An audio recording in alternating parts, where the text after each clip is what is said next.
আসসালামু আলাইকুম বন্ধুরা। আজকে তোমাদের মধ্যে আলোচনা করব সপ্তম শ্রেণীর জীবন জীবিকার 21 পৃষ্ঠার সমাধান। এই অধ্যায়ে যেসব বিষয় আমাকে আরও ভালোভাবে জানতে হবে তা লিখি।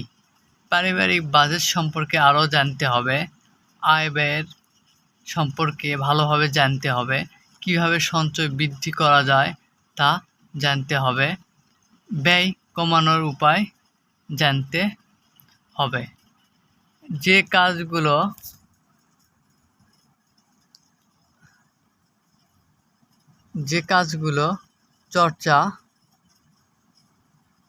নিয়মিত চর্চা আমাকে চালিয়ে যেতে হবে সেগুলো লিখি।